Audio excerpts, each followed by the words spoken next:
Okay, so this is a video for people who know absolutely nothing about coding at all, interested in finding out more in a fun way, and don't really have many resources, or you don't have to pay out for anything at all. It's all completely free. You don't even have to install any software, assuming you've got Chrome or Brave browser, which you can get on Mac and Windows. So you should be able to follow along with no problems at all. So here we are, google.com, or any website, but let's just go with this one. And if you hit F12 on your keyboard, you get the dev tools in the browser. And the dev tools is really useful tool that developers use, web developers use, to help the coding websites. It's got all sorts of complex things on here, but and it was all these tabs as well. But the one we're interested in is console, because this just gives us a little window where we can start playing with JavaScript straight away. So you could do something really simple like 1+1, and you can see before I've even hit return there, it gives me the result too. So a little live preview of what's going to happen when you hit result. There you go, and there's the result. So you can do simple calculations there. So obviously 3 minus 2, simple stuff. You probably know, but just in case you don't, the times isn't an X, it's a star. There you go. And then obviously divide is a // there. So you're already starting to be able to use a calculator. Obviously there's loads of calculator apps that you can use, but that's not the point of this. It's not a replacement for a calculator. It's just to get you started understanding how JavaScript works. Obviously you can do more complex things with this. You can push these results, because these results, they're just printed out. There's not much you can do with them, but you can save these results and use the answers in other calculations. Let's try that. So let's just say a, just for the sake of argument, equals 3 plus 4. And now if I just type a is 7, and it will always be 7 until you change it. So I'm going to do a times 2, it's 14. There you go. Now if I change a and say, well, let's say a equals a times 2, it will become 14. So now a is 14. So if I keep doing a's, a times 2 like this, I'm pushing up on the keyboard there to go to the last one. You can go all the way through everything you've done like that, up and down. Then obviously I've got the 14 times table now. There you go. Well, it's not actually, is it? It's not the 14 times table. It's timesing everything by 2. If you wanted the 14 times table, you'd go a equals 0.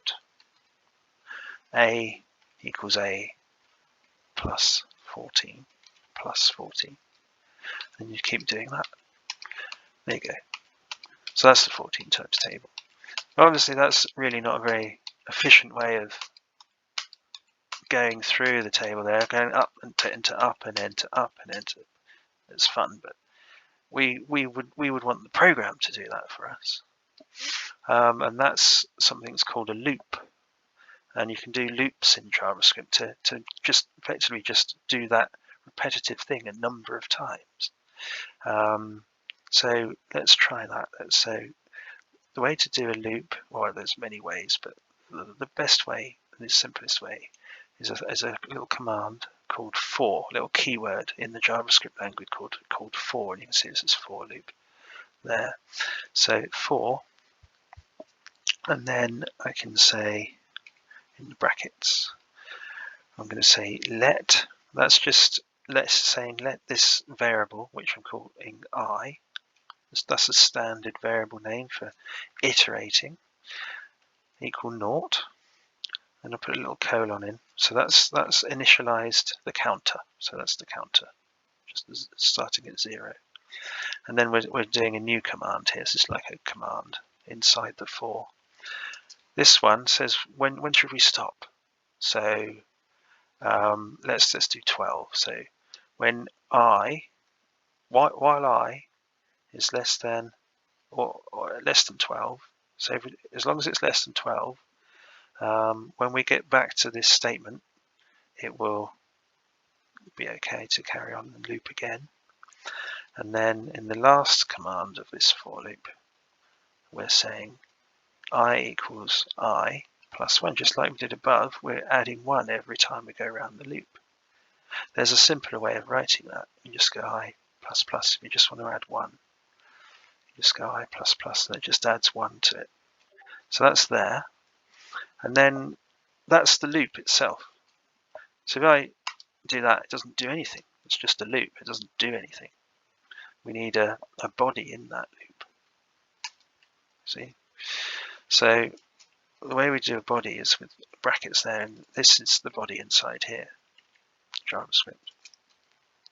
So in here, we could this is the way you can print something. You can print something like this, print console log, and you're logging to this console. That's quite straightforward.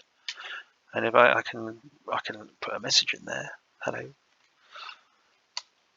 Okay, it's printed hello 12 times, so it's collapsed it all. You see, there's options up here to collapse things if you get the same message over and over again, which is usually quite useful. Obviously, we want to do something better than hello. We're going to start with our a here, a equals 0. And in there, we're going to say, okay, do what we did above. A equals a plus 14. Okay, let's see what that does. It gives us the final result. So this will be 12 times 14. See, 168. But it doesn't print out each one. What we want to do is print out each one. So we can put another command in, just like we did here, with different commands inside the for statement to control the loop, starting from 0 going up until it reaches 12 and stopping, one at a time. We can just then do another command here, console log a. These semicolons are used to separate statements out, and we'll print that, and there you go. See, now it's going from starting from 168. A was already 168 when we started, and that's because we're in this environment that we've made where we just comes fresh into here, and we've made A be something, and it sticks around for as long as we're in here. If I refresh the screen now, just copy this, copy that, and refresh this screen now, and hit A, it's gone. So that's like a different environment that we're in now. So that everything that we did have before we refreshed the screen has now gone. So if we can put A equals 0 again, and then that command that we had, it will do what we expected the first time. Now you've got to be careful if you want this to always give the same result, 14 to 168. You can't be necessarily relying on other things being there or being right. If I refresh this now and paste that command in, Control V there, it won't work because A doesn't exist. Or if I've got A being something completely strange like hello, so it doesn't have to be a number, then it's just going to do something completely unexpected. It's going to add 14 as if it was a string and add it constantly onto the end of hello, 14, hello, 14, 14, and so on. So that's why you have to be very careful with when you write a small piece of code that is meant to do one thing like that, for it to be all encapsulated within itself and just responsible for all the variables like A and I. Those are variables in this situation here. And be in control of all those and not have to rely on things outside of itself to be right for it to work.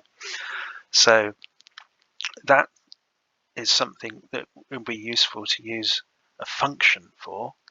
And in this case, we're talking about a pure function that just always does the same thing every time you call it, as long as you call it the same way. And for that, we don't really write functions in this kind of console. This is just for quick things, looking around. But we'll do another video where we look at writing larger scripts, proper programs, functions to help us solve that kind of problem. While we're in here, before I go, there's some interesting other things you can do with the dev tools, quite fun stuff. If you go over to this elements panel, you can see we've got this whole markup here, this HTML for this page. If you click this little thing, you can find images. So there's the actual image for the Google logo there. You can click on that, and there you can download that. If sometimes there'll be special guards on pages that stop you right-clicking images and downloading them, but if you open DevTools and find it that way, you can often still get to it. You can also do silly things like find this button here. You see the value of that button here is called Google Search. You can change it to Bing Search, and it says Bing Search now. Obviously that's just on my machine, and if I refresh it, it'll come back from the server exactly how it's meant to be, and no one else obviously will see that at all. But that is the way that some people might do scammy screenshots, say of they've got a wallet and it's got a number on the screen of 0. They might put in 120 ETH to make you think they've got a lot of money. All sorts of things like that. So you've got to be very careful and aware that this kind of thing is possible. And then you know that other people might be doing it in situations where they're trying to scam you or fool you in some way. There's so much more that I could go into, but we'll keep it short. And yeah, tune in for another video about JavaScript functions and how we work with a bit more structure in the code in scripts rather than just in the console. But in the meantime, have a play around, see what you can do. There's plenty more we can do in the console as well, so we'll do other videos on that as well soon. Thank you.